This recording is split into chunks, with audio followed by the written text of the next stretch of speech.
واحد برك سنتينيل مع لاعبين معناها محترمين تكنيكمون، الاردن محترمين برشا، دوب ما يخسروا الكره في ساقهم انسيابيه تتعدى فيسع. عندهم حاجه اخرى الاردن، التقاليد اللي اكتسبوها من المدرسه المغربيه، خاطر هذا ثاني مدرب مغربي ترانزيسيون تري رابيد مع موسى عملوا نتائج كبيره، واليوم مع المدرب المغربي الثاني مع السلامي مش حتى في النتائج.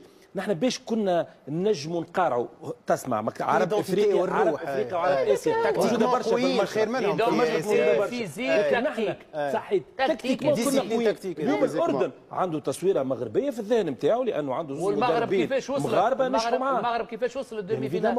ان بلوك تري كومباكت دو ليني بعد بالاريتي وترانزيسيون. اليوم اكبر جمعيه في تاريخ الكره في المنتخبات شكون؟ مول البرازيل. كيفاش لي زوكازيون اللي جاو كون السنغال نحكيو عليهم بعد، لي زوكازيون كون السنغال كلهم شنو هما؟ ترانزيسيون. مدريد مع انشيلوتي ردها ترانزيسيون. نجي